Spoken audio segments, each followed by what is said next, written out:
പഠിപ്പിക്കുമ്പോൾ മെയിൻ പോയിന്റുകൾ എഴുതിയിടുകയും അതിനോട് ചേർന്ന് ലെക്ചർ നോട്ട് എഴുതിയെടുക്കുകയും ചെയ്താൽ അത് പ്രയോജനകരമായിരിക്കുമെന്ന കാര്യം ഞാൻ സൂചിപ്പിക്കുന്നു. പ്രവൃത്തിയുടെ പുസ്തകം 9-ാം അധ്യായം 15-ാം വാക്യപ്രകാരം ജാതികളോട് സുവിശേഷം അറിയിക്കുവാനായി ദൈവം തെരഞ്ഞെടുത്ത വ്യക്തി ശൗലായിരുന്നു, അതായത് പൗലോസ്.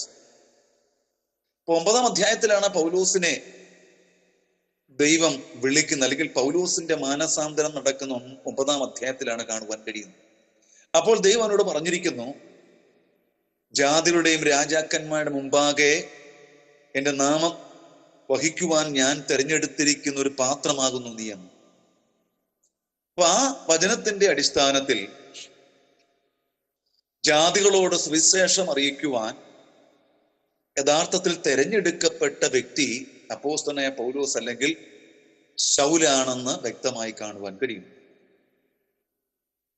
എന്നാൽ ജാതികളോട് ആദ്യമേ സുവിശേഷം അറിയിക്കുവാൻ സാഹചര്യം ലഭിച്ചത് ദൈവത്തിന്റെ പ്രഥമ ശിഷ്യനായ അപ്പോസ്തലനായ പത്രൂസിനാണെന്ന് ഈ 10-ാം അധ്യായത്തിലെ വിശദീകരണത്തിലൂടെ നമുക്ക് കാണുവാൻ കഴിയും. അപ്പൊ ദൗത്യം ഏൽപ്പിക്കപ്പെട്ടത് വേറൊരു വ്യക്തിയാണെങ്കിൽ പോലും ദൈവം പത്രൂസിനെയും കൈവിട്ടില്ല. പത്രൂസിനെയും ഈ ജാതികളെ അടുക്കൽ അയക്കുവാൻ തക്കവണ്ണം ദൈവത്തിന് ഇഷ്ടം തോന്നിയെന്ന് കാണുവാൻ കഴിയും. അങ്ങനെയാണ് നാം വായിച്ചതുപോലെ കൈസര്യയിൽ ഇത്താലിയ എന്ന പട്ടാളത്തിൽ കൊർന്നല്യോസ് എന്ന പേരുള്ള ഒരു ശതാധിപൻ ഉണ്ടായിരുന്നു. അപ്പോൾ പത്രോസിന് ആദ്യമേ ജാതികളോട് സുവിശേഷം അറിയിക്കാൻ അവസരം കർത്താവ് കൊടുക്കുമ്പോൾ കൈസര്യയിലെ ഇത്താലിയ എന്ന പട്ടാളത്തിലെ കൊർന്നല്യോസ് എന്ന് പറയുന്ന ശതാധിപന്റെ ഭവനത്തിലേക്കാണ് ദൈവം അയച്ചത്. അപ്പോൾ ആരായിരുന്നു, അല്ലെങ്കിൽ ആരാണ് ഈ കൊർന്നല്യോസ്? നമുക്ക് ചിന്തിക്കാം. കൊർന്നല്യോസ് എന്ന ഒരു ഹെഡിങ് നമുക്ക് കൊടുക്കാം. ആരാണ് ഈ കൊർന്നല്യോസ്? ഇവിടെ വായിച്ചതുപോലെ കൈസര്യ എന്ന് പറയുമ്പോൾ 2 സ്ഥലങ്ങളെ കൈസര്യ എന്ന പേരിൽ വിളിക്കുന്നുണ്ടെന്ന് നമുക്ക് തിരുവചനം പഠിക്കുമ്പോൾ കാണുവാൻ കഴിയുന്നുണ്ട്. വേദനാടുകളിൽ ആ സ്ഥലങ്ങളെ കുറിച്ച് പഠിക്കുമ്പോൾ കൈസര്യ എന്ന് പറയുന്ന 2 സ്ഥലമുണ്ടായിരുന്നു. ഒന്ന്, മെഡിറ്ററേനിയൻ തീരത്ത് യോപ്പയിൽ നിന്ന് 30 മൈൽ വടക്ക് സ്ഥിതി ചെയ്യുന്ന സ്ഥലമായിരുന്നു ഒരു കൈസര്യ എന്ന് പറയുന്നത്. രണ്ടാമത്തെ കൈസര്യ എന്ന് പറയുന്നത് ഫിലിപ്പിയിലെ കൈസര്യയാണ്. ഫിലിപ്പിയിലെ കൈസര്യ. അപ്പോൾ 2 കൈസര്യയെ കുറിച്ച് ബൈബിൾ പറയുന്നുണ്ട്. ഫിലിപ്പിയിലെ കൈസരിൽ വെച്ചാണ് പത്രോസ് യേശുവിനെ കുറിച്ച് പറഞ്ഞത്, നീ ജീവനുള്ള ദൈവത്തിന്റെ പുത്രനായ ക്രിസ്തുവെന്ന് ഞാൻ അറിയുന്നു എന്ന്. അപ്പോൾ ആ കൈസര്യ അല്ല ഈ കൈസര്യ എന്ന് പറയുന്നത്. ഇത് മെഡിറ്ററേനിയൻ സമുദ്രത്തിന്റെ തീരത്ത് സ്ഥിതി ചെയ്യുന്ന ഒരു പട്ടണമായിരുന്നു എന്ന് കാണുവാൻ കഴിയും. അപ്പോൾ ആ പട്ടണത്തിൽ ഇത്താലിയ എന്ന പട്ടാളത്തിലെ 100 പടയാളികളുടെ മേലുദ്യോഗസ്ഥനായിരുന്നു കൊർന്നല്യോസ് എന്ന് പറയുന്നത്. അപ്പൊ നമ്മൾ ചിന്തിക്കുന്നത് ആരാണ് ഈ കൊർന്നല്യോസ് എന്നാണ്.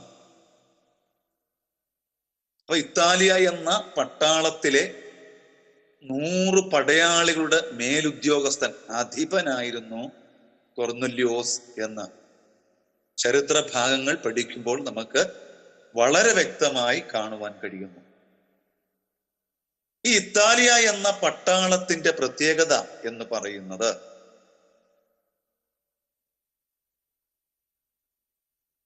സ്വതന്ത്രമാക്കപ്പെട്ട ഒരു കൂട്ടം ഇറ്റലിക്കാരെ ചേർത്ത് രൂപീകരിക്കപ്പെട്ട ഒരു സൈന്യ വിഭാഗമാണ് ഇത്താലിയ എന്ന് അറിയപ്പെടുന്നത്.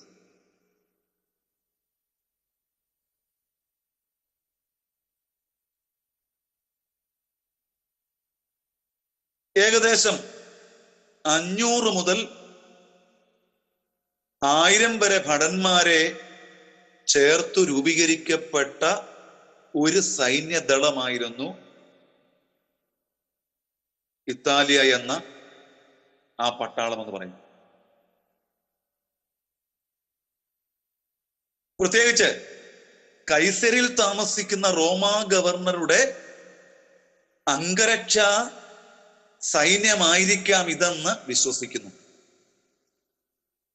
അപ്പൊ കൊർന്നല്യോസ് എന്ന് പറയുന്നത് ഇത്താലിയ എന്ന പട്ടാളത്തിലെ ഒരു മേലുദ്യോഗസ്ഥൻ, ശതാധിപൻ, 100 പടയാളികളുടെ അധിപൻ ആയിരുന്നു എന്ന് കാണുവാൻ കഴിയും. ഒന്നാമത്തെ കൊർന്നല്യോസിനെ കുറിച്ചുള്ള ചിന്ത ഏതാണ്? ഇതൊരു സ്വതന്ത്രമാക്കപ്പെട്ട ഒരു കൂട്ടമാണെന്ന് കാണുവാൻ കഴിയും. രണ്ടാമത്തത് കൊർന്നല്യോസിന്റെ പ്രത്യേകത 2, താൻ ഒരു യഹൂദ ഭക്തനായിരുന്നു. ക്ഷമിക്കണം, താൻ ഒരു ദൈവഭക്തനായിരുന്നു.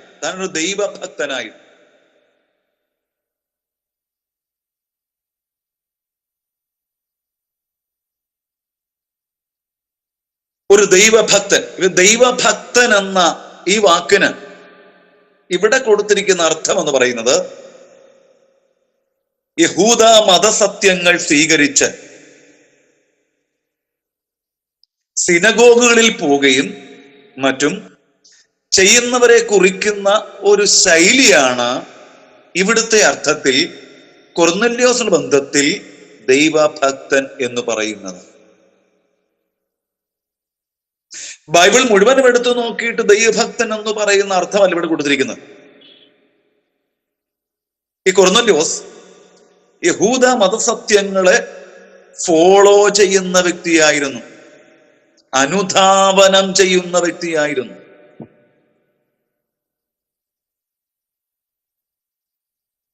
അങ്ങനെയുള്ളവരെ ദൈവഭക്തർ, അതായത് യഹൂദ മതത്തിൽ ആഴമായി വിശ്വസിച്ച് യഹൂദന്മാർ ആരാധിക്കുന്ന സർവശക്തനായ ദൈവത്തെ സ്വീകരിക്കുന്നവർക്ക് സാധാരണ ദൈവഭക്തർ എന്ന പേര് കൊടുത്തിരുന്നു. അതാണ് ദൈവഭക്തൻ എന്ന് പറയുന്നത്. അപ്പോൾ ഒന്ന്, ഇത്താലിയ എന്ന പട്ടാളത്തിലെ 100 പടയാളികളുടെ മേലുദ്യോഗസ്ഥൻ.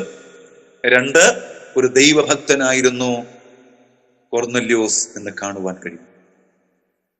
മൂന്നാമത്തത്, സകല ഭവനത്തോടും കൂടെ ദൈവത്തെ ഭയപ്പെടുന്നവനായിരുന്നു.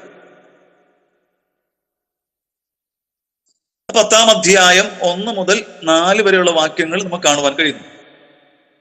സകല ഭവനത്തോടും കൂടെ ദൈവത്തെ ഭയപ്പെടുന്നവനായിരുന്നു. അവൻ മാത്രമല്ല, അവന്റെ ഭാര്യയും അവന്റെ കുഞ്ഞുങ്ങളും അവന്റെ വീട്ടിലുള്ള എല്ലാ പ്രിയപ്പെട്ടവരും ദൈവത്തെ ഭയപ്പെടുന്നവരായി. ഈ ദൈവഭയം എന്ന് പറയുന്നത് എല്ലാവർക്കും ഉണ്ടാകുന്ന ഒരു കാര്യമല്ല. ദൈവഭയം എന്ന് പറയുന്നത് ദൈവം ജീവിക്കുന്നവൻ എന്ന ബോധത്തിൽ നിന്നും ഒരു മനുഷ്യനുണ്ടാകുന്ന ഒരു പ്രത്യേക അനുഭവമാണ് ദൈവഭയം എന്ന് പറയുന്നത്. അല്ലെങ്കിൽ ദൈവഭക്തി എന്ന് പറയും. അപ്പൊ ഒരുവൻ ഭക്തനായിരിക്കണമെങ്കിൽ എല്ലാവർക്കും ഭക്തനായിരിക്കാൻ കഴിയത്തില്ല.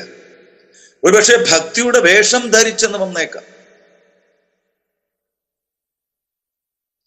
യഥാർത്ഥ ഭക്തൻ എന്ന് പറയുന്നത് അവൻ ദൈവത്തെ ഭയപ്പെടുന്നവനെന്ന് തിരുവചനം നമ്മെ പഠിപ്പിക്കുന്നു. അങ്ങനെ സകല ഭവനത്തോടും കൂടെ ദൈവത്തെ ഭയപ്പെടുന്നവനായിരുന്നു. നാലാമത്തത്, ജനത്തിന് വളരെ ധർമ്മം കൊടുത്തവനും എപ്പോഴും പ്രാർത്ഥിക്കുന്നവനുമായി. ഇപ്പൊ പ്രാർത്ഥനയെ ജീവിത ശൈലിയാക്കിയ വ്യക്തിയായിരുന്നു ആരെ? കൊർന്നല്യോസ്.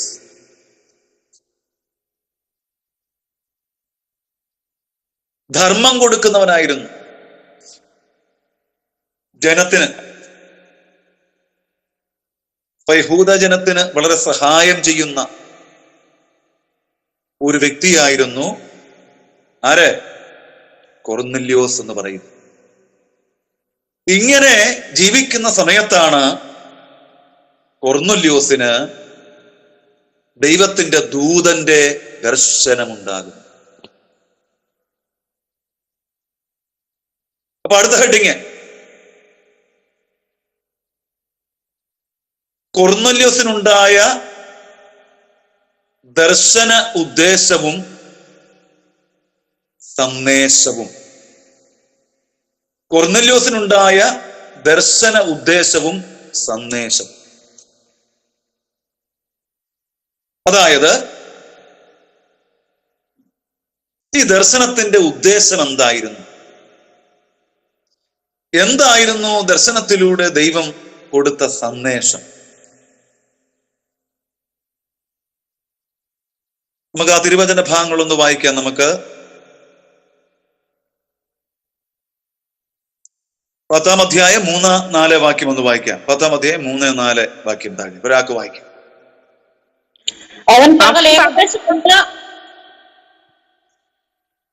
വായിക്കാം. അവൻ പകൽ ഏകദേശം 9-ാം മണി നേരത്തെ ഒരു ദർശനത്തിൽ ഒരു ദൈവദൂതൻ തന്റെ അടുക്കൽ അകത്തു വരുന്നത് സ്പഷ്ടമായി കണ്ടു. കൊർന്നല്യോസേ എന്ന് തന്നോട് പറയുന്നതും കേട്ടു.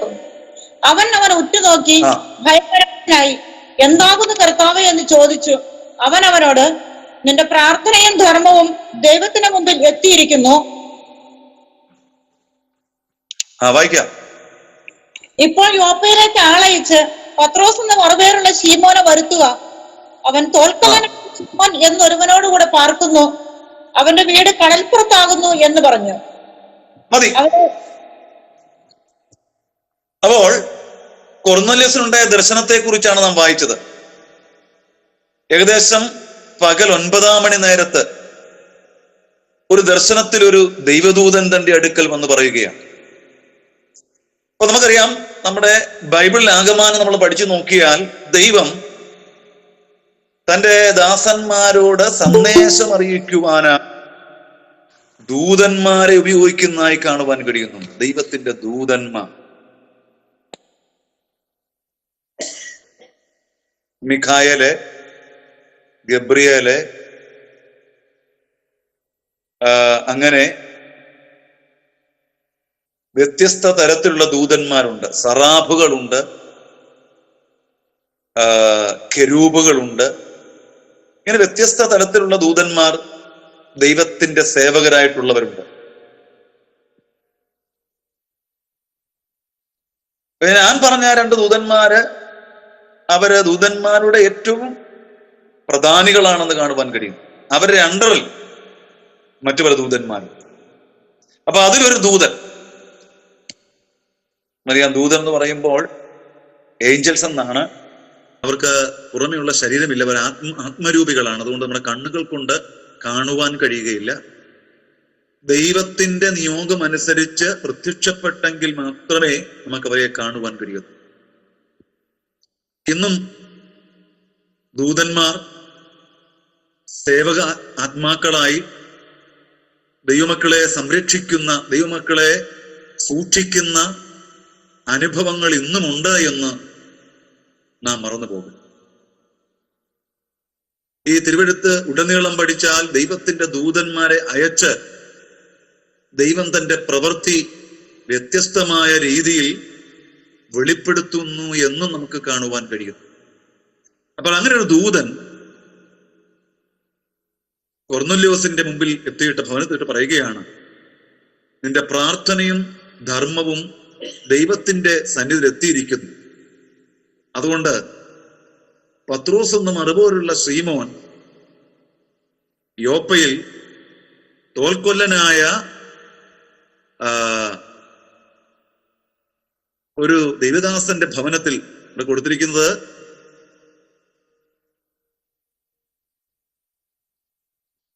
അവർ ശിമോൻ എന്നൊരുവരോടുകൂടെ പാർക്കുന്നുണ്ട് എന്ന് പറഞ്ഞു.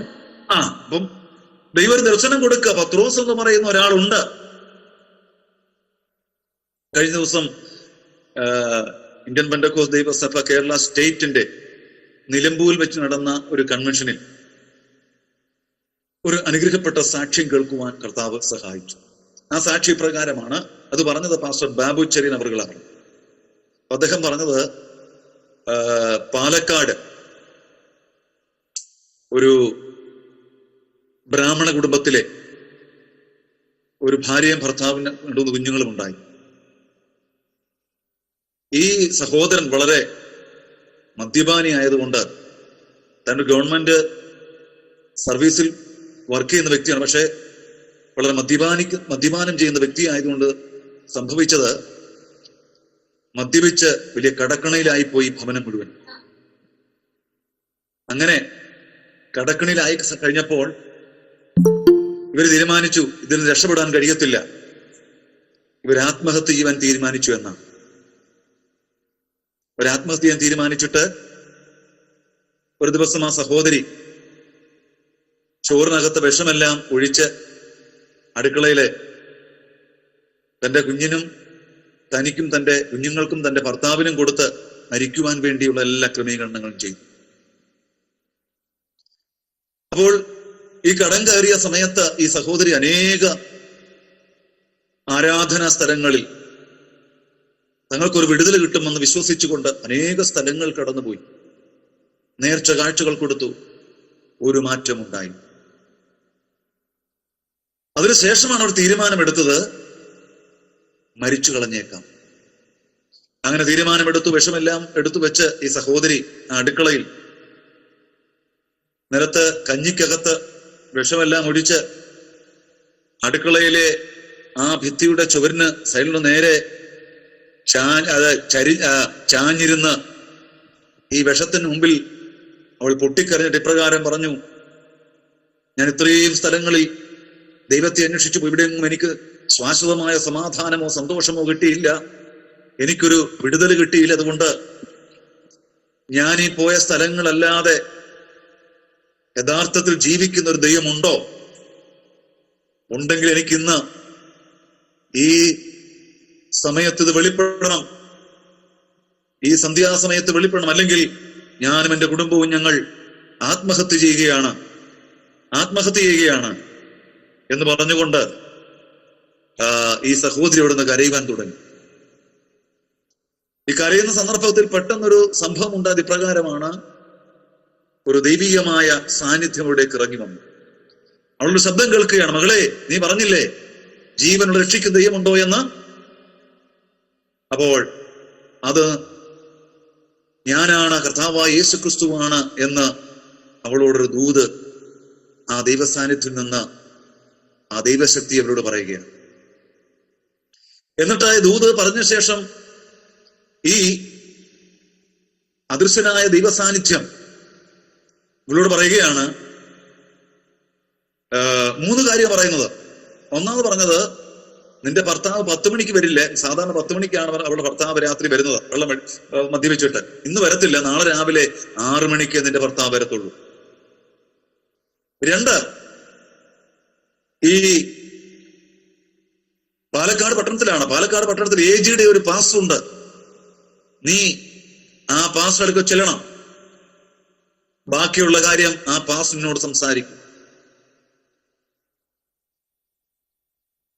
ഇങ്ങനെ 3 കാര്യങ്ങളാണ് ഈ ദൈവസാന്നിധ്യം നിന്ന് അവൾ കേൾക്കുവാൻ കഴിഞ്ഞത്.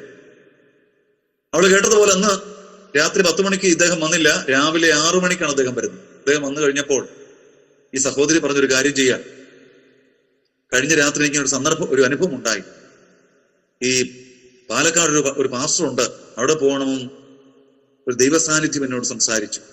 അതുകൊണ്ട് ഒന്നെങ്കിൽ നമ്മൾ അവിടെ പോയി അദ്ദേഹത്തിന്റെ അടുക്കൽ ചെല്ലുന്നു, ബാക്കി അവിടെ സംസാരിക്കാമെന്ന് പറഞ്ഞു, അല്ലെങ്കിൽ നമ്മളിപ്പോൾ ഈ കഞ്ഞി കുടിച്ച് നമ്മൾ മരിക്കുമെന്ന് പറഞ്ഞു.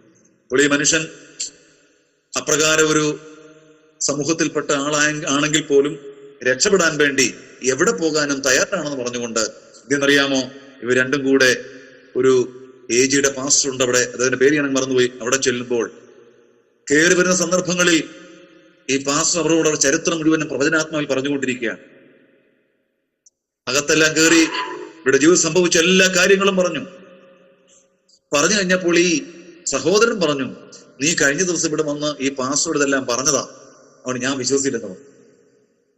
അപ്പോൾ ദൈവാത്മാവ് പെട്ടെന്ന് ഒരു പ്രത്യേക കാര്യം, ഈ മനുഷ്യന് മാത്രം അറിയാവുന്ന ഒരു കാര്യം പറഞ്ഞു. അത് ഇദ്ദേഹത്തിന് ലിവറിന് കംപ്ലൈന്റ് ഉള്ള വ്യക്തിയാണ്. ഭാര്യയും കുഞ്ഞുങ്ങളും പോലും അറിയാതെ ഇദ്ദേഹം അതിന് മരുന്നെടുത്തുകൊണ്ടിരിക്കുകയാണ് ചില നാളുകളായിട്ട്.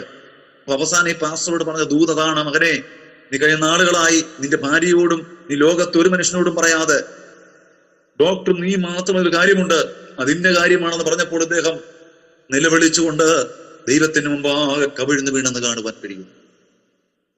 അങ്ങനെ അവർ കർത്താവിനെ അറിഞ്ഞു. ആ മരിക്കാനിരുന്ന ആ സഹോദരിയുടെ മകൻ ഇപ്പോൾ ഇന്ത്യൻ പെന്തക്കോസ്ത് ദൈവസഭ ബീഹാർ സ്റ്റേറ്റിലെ മിഷൻ ഇന്ത്യയുടെ പ്രവർത്തനങ്ങളിൽ ദൈവജനം പഠിപ്പിക്കുന്ന അവിടുത്തെ ബൈബിൾ കോളേജിൽ ഒരു സാറാണ്. അദ്ദേഹമാണ് ഈ ബാബു ചെറിയൻ പാസ്റ്ററുടെ ചർച്ചയിൽ പിറവത്ത് വന്ന് ഈ സാക്ഷ്യം പറഞ്ഞത്. അപ്പൊ ഞാൻ പറഞ്ഞു വന്നതിന്റെ ഉദ്ദേശം എന്ന് പറഞ്ഞാൽ, ദൈവം തനിക്കുള്ളവരെ അറിയുന്നു എന്നും ആ ദൈവം ഈ കാലഘട്ടങ്ങളിലും അവൻ അത്ഭുതങ്ങൾ പ്രവർത്തിക്കുന്നവനാണെന്നും നാം മറന്നു പോകരുത്. അതുകൊണ്ട് ദൈവം അതേ തന്റെ ദൂതനെ അയച്ച് നിന്നെ വിടുവിപ്പാൻ ശക്തനാണ്. ബൈബിൾ പറയുന്ന ദൂതന്മാരെ കുറിച്ച് പറയുമ്പോൾ ആത്മരൂപികളായ ദൂതന്മാരുണ്ട്. ഒരു സഭയുടെ ശുശ്രൂഷനെ കുറിച്ച് വെളിപ്പാട് പുസ്തകം പറയുന്നത് ദൂതൻ എന്നാ പറഞ്ഞിരിക്കുന്നത്. കാറ്റുകളെ ദൂതന്മാരാക്കുന്നു, അഗ്നിചാറുകളെ ദൂതന്മാരാക്കുന്നു. അപ്പോൾ ദൈവത്തിന്റെ ദൂതന്മാരെന്ന് പറയുന്നത് വ്യത്യസ്തമായ ആൾക്കാരെ കുറിച്ച് വ്യത്യസ്തമായ രീതിയിലുള്ള ദൂതന്മാരുണ്ടെന്ന് വചനം വ്യക്തമായി പറയുന്നുണ്ട്. അങ്ങനെ ഒരു ദൂതൻ, ഒരു ഏഞ്ചൽസ് ഈ കൊർന്നല്യോസിന്റെ ഭവനത്തിലേക്ക് ഇറങ്ങി വരികയാണ്. വെറുതെ നമ്മുടെ അടുക്കലേക്ക് ഒരു ദൂതൻ ഇറങ്ങി വരത്തില്ല. അപ്പൊ ഇന്ന് രാത്രി കർത്താവെ ദൂതൻ ഇറങ്ങി പറഞ്ഞാൽ ഇറങ്ങി വരത്തില്ല. ദൂതൻ ഇറങ്ങണമെങ്കിൽ നാം ദൈവത്തെ പ്രസാദിപ്പിക്കുന്നവരായിരിക്കണം. ദൈവത്തിന്റെ അടുക്കൽ വരുന്നവന് ദൈവമുണ്ടെന്നും തന്നെ വിശ്വസിക്കുന്നവന് പ്രതിഫലം ലഭിക്കുന്നു എന്നും വിശ്വസിക്കേണ്ടതാകുന്നു. കാരണം വിശ്വാസം കൂടാതെ ദൈവത്തെ പ്രസാദിപ്പിക്കാൻ കഴിയുന്നതാണ്. ഈ മനുഷ്യൻ നോക്കിയേ, ഒരു യവനായിട്ടും എന്ത് ചെയ്യുക? യഹോവയായ ദൈവത്തെ ആരാധിക്കുന്നവനാണ്, ധർമ്മം കൊടുക്കുന്നവൻ, പ്രാർത്ഥിക്കുന്നവൻ, ദൈവത്തോട് മാറ്റി നിൽക്കുന്നവനാണ്. ആ വ്യക്തിയുടെ അടുക്കിലേക്കാണ് ദൈവം ഒരു ദൂതനെ അയച്ചത്. എന്തുകൊണ്ടാണ് ദൂതനെ അയച്ചത്? അതാണ് ഇവിടുത്തെ പ്രത്യേകത എന്ന് പറയുന്നത്. കൊർന്നല്യോസിന് ദൈവം നൽകിയ കരുണയുടെ കൃപാപ്രകാരം ഒരു നല്ല ഭക്തിയുള്ള ജീവിതം നയിച്ചവനായിരുന്നു, പ്രാർത്ഥിക്കുന്നവനായിരുന്നു, ധർമ്മം കൊടുക്കുന്ന വ്യക്തിയായിരുന്നെങ്കിലും ഈ പ്രവൃത്തിയിലൂടെ ഒന്നും പാപമോചനം പ്രാപിക്കാൻ കഴിയുകയില്ല. കേട്ടോ, നമ്മുടെ മലയാള കവികൾ നിങ്ങൾ പലരെയും എടുത്തു നോക്കിക്കോ. ശ്രീകുമാരൻ തമ്പി, അതുപോലെ തന്നെ നമ്മുടെ മറ്റൊരു കവിയുണ്ട്. അവരൊക്കെ വലിയ യേശുക്രിസ്തുവിന്റെ ഭക്തരാണ്, വലിയ ഭക്തരാണ്.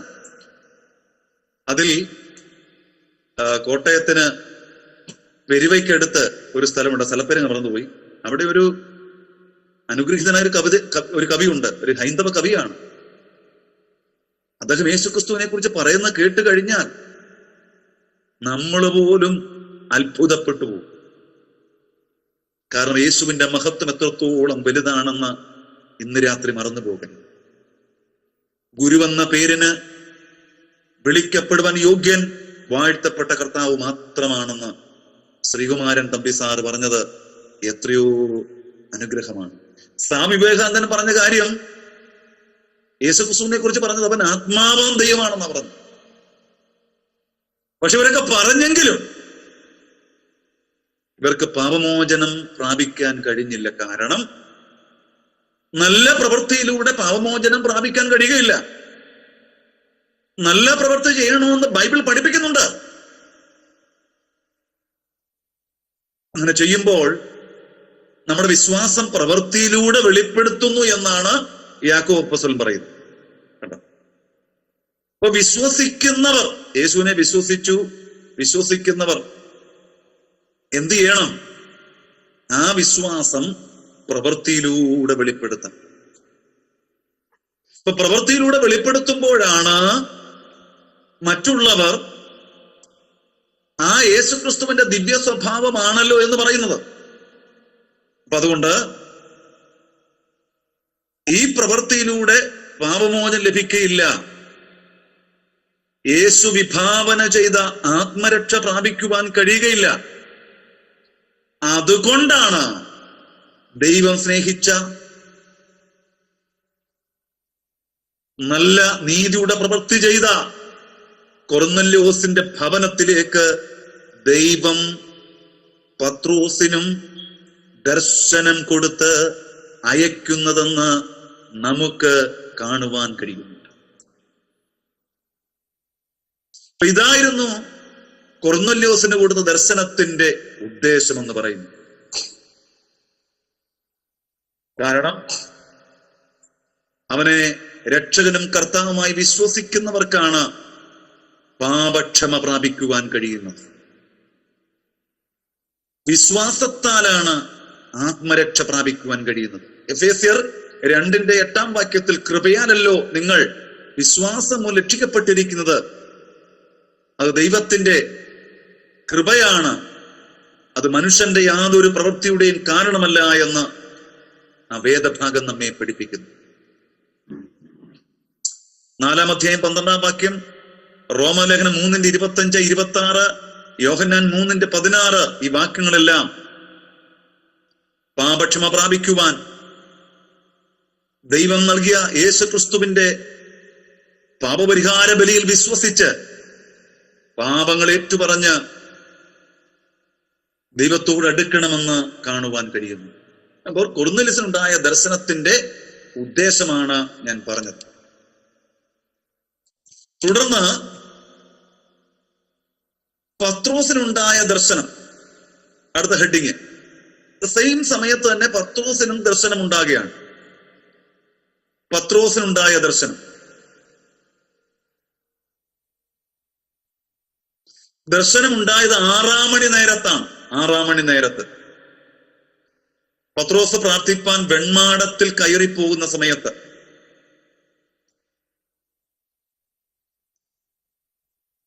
അവിടെ ഒരു പ്രത്യേകത നമ്മൾ കാണണം. വളരെ വിശന്നിട്ടാണ് പത്രോസ് വെൺമാടത്തിൽ പ്രാർത്ഥിക്കാൻ കയറിപ്പോകുന്നത്. വിശപ്പിനുള്ള ആഹാരം ആ ഭവനത്തിൽ ക്രമീകരിച്ചുകൊണ്ടിരിക്കുമ്പോൾ പ്രാർത്ഥിപ്പാനായിട്ട് വെൺമാടത്തിലേക്ക് കയറി പോവുകയാണ്. ആ സമയത്ത് പത്രോസ് നല്ല വിശപ്പുണ്ട്.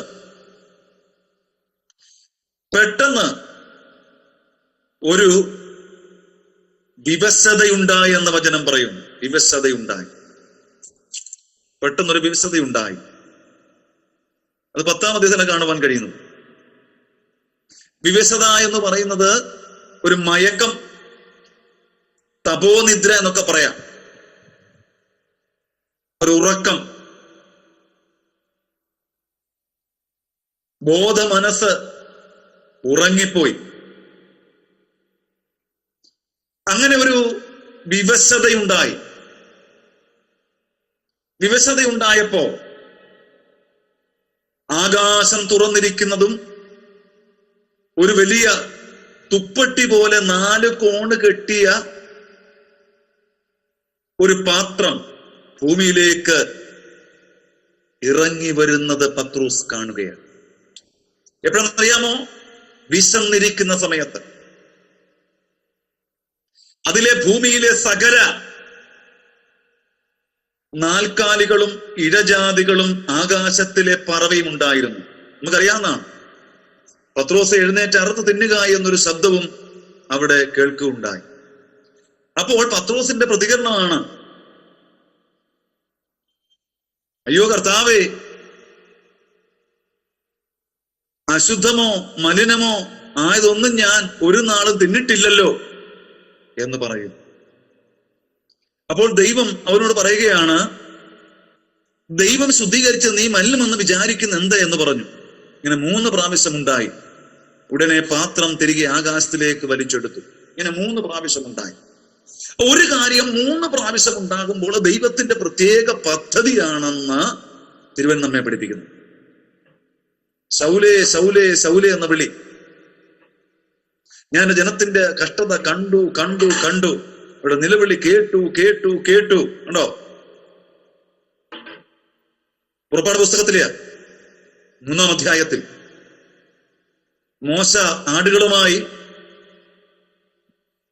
മരുഭൂമിയിൽ നിൽക്കുമ്പോ അവര് കാഴ്ച കാണുന്നു. മുൾപ്പടർപ്പ് കത്തുന്നുണ്ട്, വെന്തു പോകുന്നില്ല. അപ്പോഴാണ് മോശയെ വിളിക്കുന്നത്. അപ്പൊ 2-ൽ കൂടുതൽ പ്രാവശ്യം ദൈവം ഒരു കാര്യം ഇടപെട്ടാൽ ആ കാര്യത്തിന് ദൈവത്തിന് ഒരു പദ്ധതി ഉണ്ടെന്ന് തിരുവചനം നമ്മെ പഠിപ്പിക്കുന്നു. ഇവിടെ 3 പ്രാവശ്യം ഉണ്ടായെന്ന് കൊടുത്തിരിക്കുന്നു. അപ്പൊ ഞാൻ ചോദ്യം ചോദിക്കുന്നു, എന്തുകൊണ്ടാണ് ദൈവം ഈ ദർശനം പത്രോസിന് കൊടുക്കുന്നത്? അതിന്റെ ഉദ്ദേശം എന്തായിരുന്നു? ഒന്നൊരു കാര്യം ഞാൻ പറയട്ടെ. 1, പത്രോസിന് ദൈവം ദർശനം കൊടുത്തതിന്റെ ദൈവിക ഉദ്ദേശം എന്തായിരുന്നു? ഒരു ശരിയാ ഹെഡിങ് എഴുതിയാട്ടെ. പത്രോസിന് ദൈവം ഈ ദർശനം കൊടുത്തതിന്റെ ദൈവിക ഉദ്ദേശം എന്തായിരുന്നു?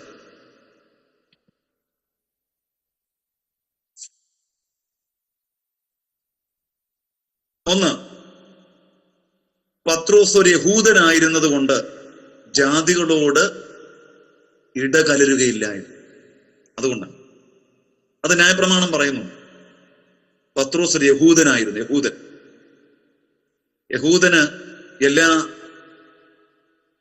ഇറച്ചിയും ഭക്ഷിക്കാൻ കഴിയത്തില്ല. എല്ലാ മീൻവർഗത്തിലും ഉള്ള മാംസം കഴിക്കാൻ കഴിയും. എല്ലാ ഭവനങ്ങളിലും പോകുവാൻ കഴിയത്തില്ല. 2,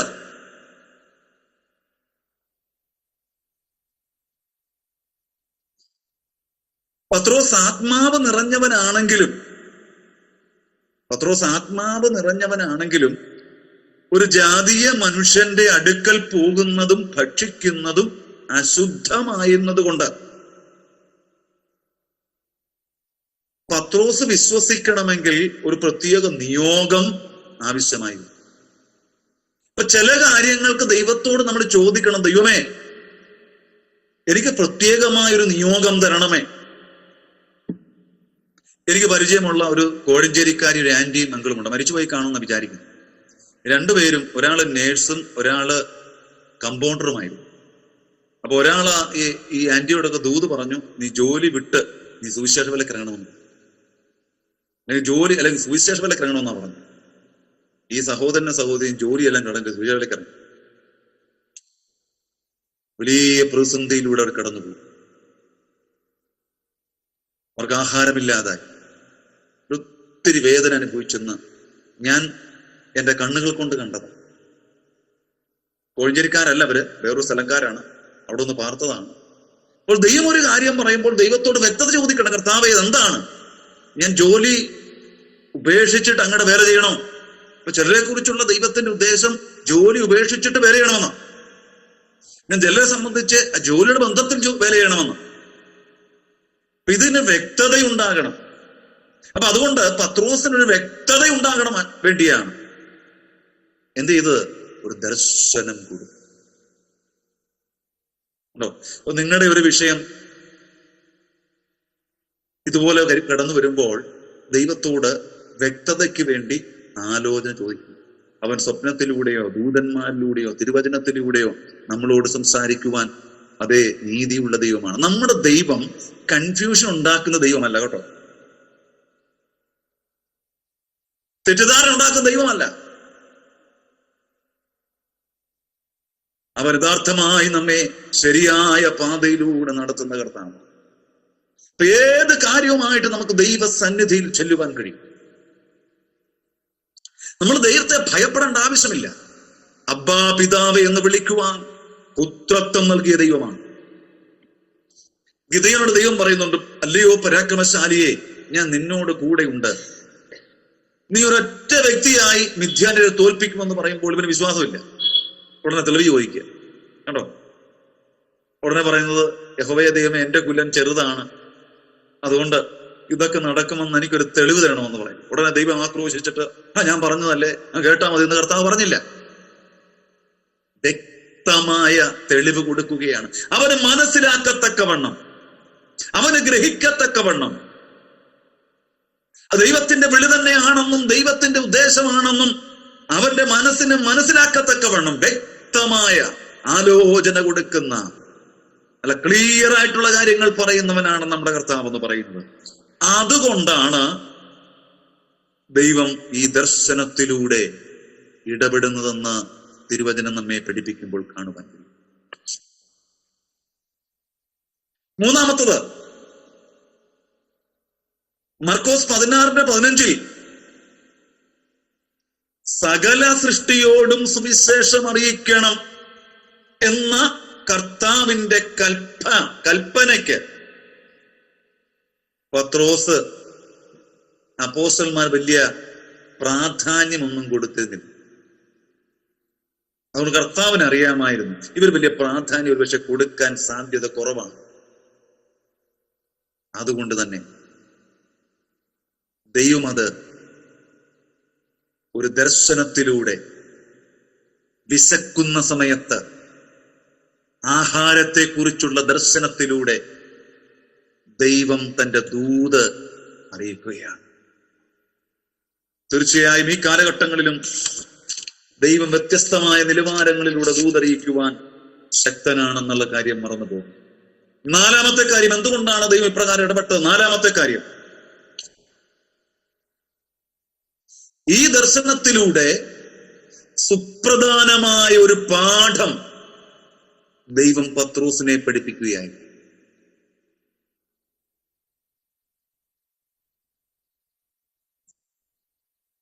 ഈ തുപ്പട്ടിയിലുള്ള സകല ജന്തുക്കളുടെയും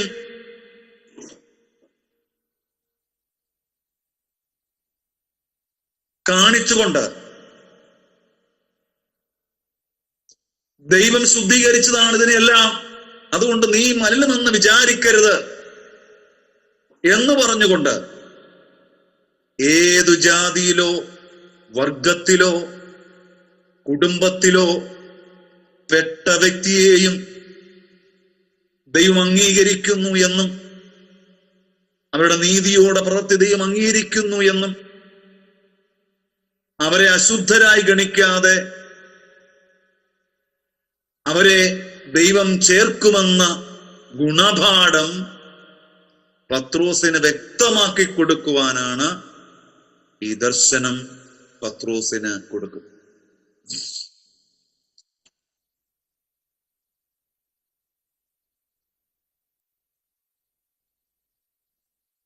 തുടർന്ന് ഈ ദർശനത്തെക്കുറിച്ച് ചിന്തിച്ചുകൊണ്ടിരിക്കുമ്പോൾ ആരാ വരുന്നത്? കൊർന്നല്യോസിന്റെ ഭവനത്തിൽ നിന്ന് 3 പുരുഷന്മാർ അവനെ അന്വേഷിച്ചു വരുന്നു. വെൺമാടത്ത് ഇറങ്ങി വന്നവരെ എതിരേൽക്കുന്നു.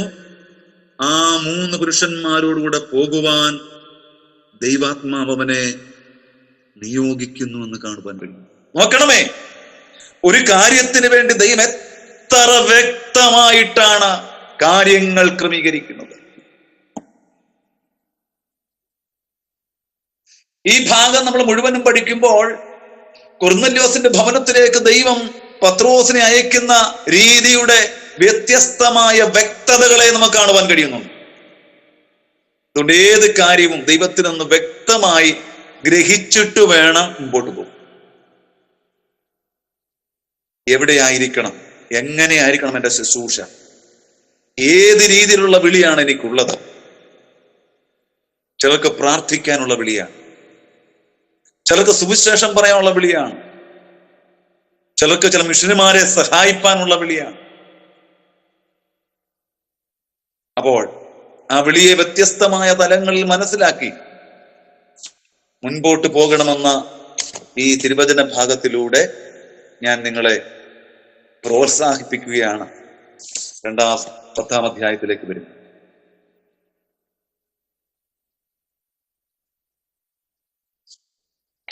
അടുത്ത മെയിൻ പോയിന്റ്,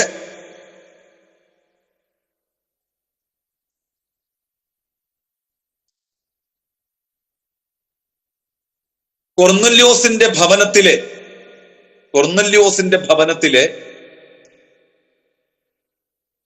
പത്രോസിന്റെ ദൈവിക സന്ദേശം.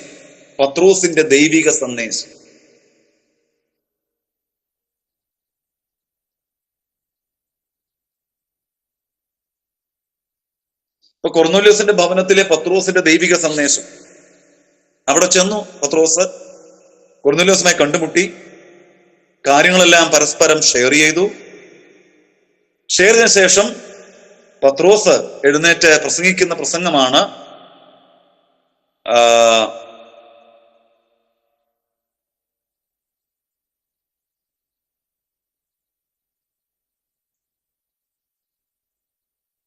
പത്തിന്റെ 34 മുതൽ 43 വരെ. 34 മുതൽ 43 വരെ. അപ്പോൾ കൊർന്നല്യോസിന്റെ ഭവനത്തിലെ പത്രോസിന്റെ ദൈവിക സന്ദേശം. 1, ദൈവത്തിന് മുഖപക്ഷമില്ല.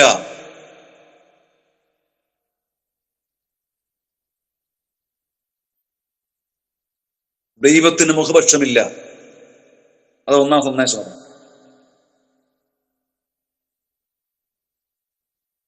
യഹൂദനോ ജാതിയെന്നോ സ്ത്രീയെന്നോ പുരുഷനെന്നോ ഉന്നതനെന്നോ താണവനെന്നോ വിദ്യാഹീനനെന്നോ വിദ്യാസമ്പന്നനെന്നോ ജ്ഞാനിയെന്നോ അജ്ഞാനിയെന്നോ ദരിദ്രനെന്നോ ഒരു വ്യത്യാസവുമില്ല ദൈവത്തിന്. അതാണ് ഈ ലോകത്തിന്റെ പ്രത്യേകതയാണ്. ഇവിടെ ഒരു വ്യത്യാസമില്ല എന്ന് കർത്താവ് വ്യക്തമായി പറയുകയാണ്. ഈ ലോകത്തിൽ വ്യത്യാസങ്ങൾ കാണാം, പക്ഷെ ദൈവത്തിന്റെ സന്നിധിയിൽ വ്യത്യാസങ്ങളില്ല. 2 പറയുന്നത്, അവനെ ഭയപ്പെട്ട് നീതി പ്രവർത്തിക്കുന്നവനെ അവൻ അംഗീകരിക്കും. കണ്ടോ? അപ്പൊ ദൈവത്തെ ഭയപ്പെട്ട് നീതി പ്രവർത്തിക്കുന്നവനെ അവൻ അംഗീകരിക്കും. അപ്പൊ വിശ്വസിക്കുന്നവരും ദൈവത്തെ ഭയപ്പെട്ട് നീതി പ്രവർത്തിക്കേണ്ടതാണ്. എന്തുകൊണ്ട് അംഗീകാരം കിട്ടാത്തത്? ദൈവത്തെ ഭയപ്പെട്ട് നീതി പ്രവർത്തിക്കുന്നു. പൊത്തിഫറിന്റെ ഭാര്യ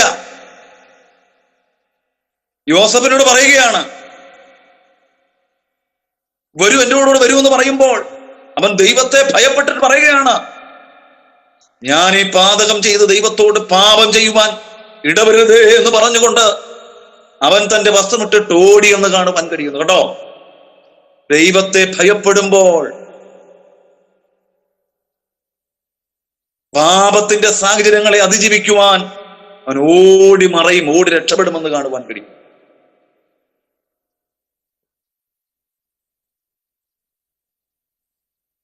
നോഹ ദൈവത്തെ ഭയപ്പെട്ട് തന്റെ കുടുംബത്തിന്റെ രക്ഷയ്ക്കായി ഒരു പെട്ടകം പണിതെന്ന് കാണുവാൻ കഴിയും. അപ്പൊ ദൈവത്തെ ഭയപ്പെടുമ്പോൾ രക്ഷയ്ക്ക് വേണ്ടി ദൈവഹിത പ്രകാരമുള്ള ക്രമീകരണം ചെയ്യുമെന്നാണ് വചനം പറയും. അപ്പോൾ ഇവിടെ അവനെ ഭയപ്പെട്ട് നീതി പ്രവർത്തിക്കുന്നവനെ അവൻ അംഗീകരിക്കുന്നു. ഇവിടെ കൊർന്നല്യോസ് നീതി പ്രവർത്തിച്ചു, പ്രാർത്ഥിച്ചു എന്നതുകൊണ്ട് അംഗീകരിച്ചു എന്ന് മാത്രമേ ഉള്ളൂ.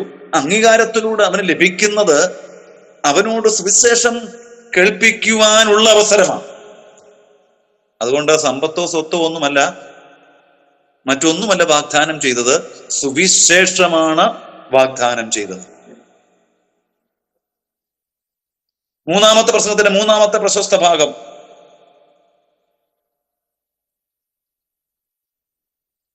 നസ്രേനായ യേശുവിനെ ദൈവം പരിശുദ്ധാത്മാവിനാലും ശക്തിയാലും അഭിഷേകം ചെയ്തു.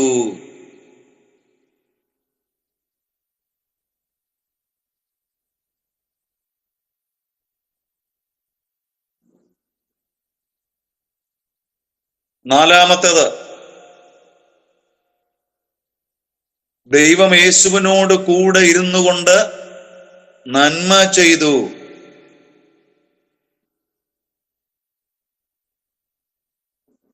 പിശാച് ബാധിച്ചവരെയൊക്കെയും സൗഖ്യമാക്കി. ഇവിടെ നന്മ ചെയ്തു, സൗഖ്യം കൊടുത്തു, രോഗസൗഖ്യം കൊടുത്തു, ഭൂതത്തെ പുറത്താക്കി. അപ്പോൾ പത്രോസ് കൊർന്നല്യോസിന്റെ ഭവനത്തിൽ ദൈവവചന ശുശ്രൂഷ ചെയ്യുമ്പോൾ പറയുന്ന കാര്യമാണ്. അഞ്ചാമത്തെ കാര്യം പറയുകയാണ്, ഇതിൽ ഞങ്ങൾ സാക്ഷികളാണ്. ഉറപ്പോടെ പറയുക, ഇത് ഞങ്ങൾ സാക്ഷികളാണ്. യേശു ചെയ്തത് ഞങ്ങൾ കണ്ടവരാണ്. ഞങ്ങൾ കണ്ട യേശു, ഞങ്ങൾ സംസാരിച്ച യേശു. 1 യോഹന്നാന്റെ ലേഖനം 1-ാം അധ്യായം 1 മുതൽ 3 വരെ വാക്യങ്ങൾ വായിക്കുമ്പോൾ ഞങ്ങൾ കണ്ടത്, ഞങ്ങൾ തൊട്ടത്, ഞങ്ങൾ കേട്ടത് ഉണ്ടോ? എത്ര വ്യക്തമായി പറയുന്നു. ഇവിടെ പത്രോസ് സാക്ഷികൾ എന്ന് പറയുമ്പോൾ അവിടെ യോഹന്നാൻ പറയണം ഞങ്ങൾ സാക്ഷികളാണ് എന്ന് പറഞ്ഞാൽ കർത്താവ് യേശുവിന്റെ പ്രവൃത്തി ഒരു സാങ്കല്പികമായ പ്രവൃത്തിയല്ല, അതനുഭവിച്ച് മുൻപോട്ട് പോകുന്ന പ്രവൃത്തിയാണ്. ഇന്ന് പിതാവിന്റെ ബലഭാഗത്ത് നമുക്ക് വേണ്ടി പക്ഷപാതം ചെയ്യുമ്പോൾ പരിശുദ്ധാത്മാവി ലോകത്തിൽ പ്രവർത്തിച്ചുകൊണ്ടിരിക്കുക. ഈ ദൈവത്തെ നമുക്ക് കണ്ണുകൾ കൊണ്ട് കാണാൻ കഴിയത്തില്ല. അതുകൊണ്ട് ദൈവമില്ല, വെറുതെ ചുമ്മാതെ പറയുന്നതാണെന്നൊക്കെ പറയുന്ന അനേക ആൾക്കാര് എഴുന്നേറ്റിട്ടുണ്ട്. അവരങ്ങനെ ചെയ്തോട്ടെ, നമ്മൾ അതിലേക്ക് പോകണ്ട.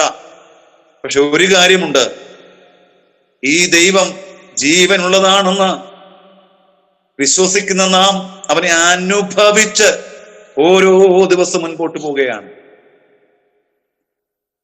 അതുകൊണ്ടാണ് സങ്കീർത്തനക്കാരൻ പറയുന്നത്, taste and see that the Lord is good. ദൈവം നല്ലവനെന്ന് അവനെ രുചിച്ചറിയുവീൻ. ഒരു പ്രതിസന്ധി വരുമ്പോഴേ ഒരു അനുഗ്രഹം കൂടെ അതിന്റെ മുമ്പിലുണ്ട് കേട്ടോ. അവനെ രുചിച്ചറിയുവാൻ, ആ പ്രതിസന്ധിയെ പ്രാർത്ഥനയിലൂടെ തരണം ചെയ്യുമ്പോൾ ആ ദൈവത്തിന്റെ സാന്നിധ്യം നമ്മൾ അനുഭവിച്ചറിയുക. അങ്ങനെ അവനെ ആത്മാവിൽ അനുഭവിച്ചറിയുന്നവർക്കാണ് പ്രതിസന്ധികളെ അതിജീവിക്കാൻ കഴിയുന്നത്, വിശ്വാസത്തിൽ ഉറച്ചു നിൽക്കുവാൻ കഴിയുന്നത്. അതാണ് ഈ ലേഖനങ്ങൾ, ഈ പ്രവൃത്തിയുടെ പുസ്തകത്തിൽ ദൈവത്തിന്റെ സാന്നിധ്യത്തിന്റെ പ്രവൃത്തി സ്പഷ്ടവും വ്യക്തവുമായി വെളിപ്പെടുത്തുകയാണ് ഇവിടെ ചെയ്യുന്നത്. 6-ാമത്തത് തന്റെ പ്രസംഗമാ, യേശുവിനെ യഹൂദന്മാർ മരത്തിൽ തൂക്കിക്കൊന്നു, അതെ ക്രൂശിച്ചു എന്നാണ്. മരത്തിൽ തൂക്കിക്കൊന്നു എന്ന് പറഞ്ഞാൽ ക്രൂശിച്ചെന്നർത്ഥം കേട്ടോ, അല്ലാതെ കയറിട്ട് കഴുത്തിലിട്ട് ഇട്ടിട്ട് മരത്തെ തൂക്കി കയറ്റുന്ന അർത്ഥമല്ല. ക്രൂശീകരണത്തെ കുറിച്ചാണ് പറയുന്നത്. 2 കള്ളന്മാരുടെ നടുവിലാണ് നമ്മുടെ വാഴ്ത്തപ്പെട്ട കർത്താവിനെ ക്രൂശിച്ചത്. ദൈവം ഏൽപ്പിച്ചു കൊടുത്തതുകൊണ്ടാ കേട്ടോ, അല്ലാതെ അവരുടെ കഴിവുകൊണ്ടൊന്നുമല്ല. ദൈവത്തിന്റെ നിർണയമായിരുന്നു. പ്രവൃത്തിയുടെ പുസ്തകം 2-ാം അധ്യായം 24 മുതൽ 23 മുതൽ 25 വാക്യം വായിക്കുമ്പോൾ ദൈവത്തിന്റെ സ്ഥിര നിർണയത്താലും മുന്നറിവിനാലും ഏൽപ്പിച്ചിട്ട് നിങ്ങൾ അവനെ അധർമ്മയുടെ കയ്യിലാൽ തറപ്പിച്ചു കൊന്നു എന്നാ പറയുന്നത്. കാരണം നമ്മൾക്ക് വേണ്ടി, ഇന്ന് ഈ ക്ലാസ്സിൽ സംബന്ധിക്കുന്ന എനിക്ക് നിങ്ങൾക്ക് വേണ്ടി ഒരു തെറ്റും ചെയ്യാത്ത കർത്താവിനെ, റോമാലേഖനം 5-8 വാക്യം വായിക്കുമ്പോൾ നാം പാപികളായിരിക്കുമ്പോൾ നമുക്ക് വേണ്ടി മരിക്കയാൽ നമ്മളുടെ സ്നേഹത്തെ പ്രദർശിപ്പിച്ചു. ആരെങ്ങനെ മരിക്കും? ഒരു യോഗ്യതയില്ലാത്ത നമുക്ക് വേണ്ടി, ഒരു കുടുംബശ്രേഷ്ഠതയില്ലാത്ത നമുക്ക് വേണ്ടി, എല്ലാരും കൈവിട്ട നമുക്ക് വേണ്ടി ആ യേശു ചെയ്ത സ്നേഹം എത്ര ആഴത്തിലുള്ളതാണ്. ആ സ്നേഹമാണ് ഈ യേശുവിനെ അടുക്കുവാൻ നമ്മെ സഹായിക്കുന്നത്. ഇവിടെ പറയുന്നത് യേശുവിനെ യഹൂദന്മാർ മരത്തിൽ തൂക്കിക്കൊന്നു, അതായത് ക്രൂശീകരിച്ചു വന്നു. അടുത്തത് ദൈവം അവനെ 3-ാം നാൾ ഉയർത്തെഴുന്നേൽപ്പിച്ചു. പത്രോസിന്റെ സന്ദേശമാണ്, 3-ാം നാൾ ഉയർത്തെഴുന്നേൽപ്പിച്ചു.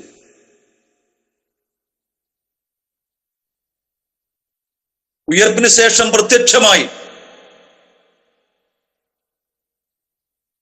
എല്ലാവർക്കും ന്യായാധിപതിയായവൻ നിയമിച്ചു.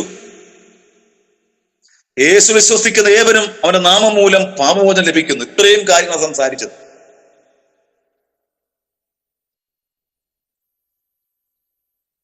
ഇത്രയും കാര്യങ്ങൾ സംസാരിച്ചപ്പോൾ എന്താ ഉണ്ടെന്നറിയാമോ? ഒന്ന് വായിച്ചാട്ടെ.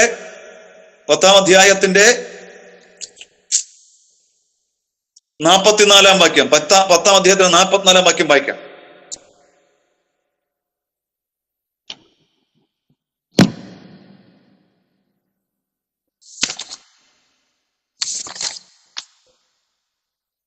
ആരെങ്കിലും വായിച്ചു?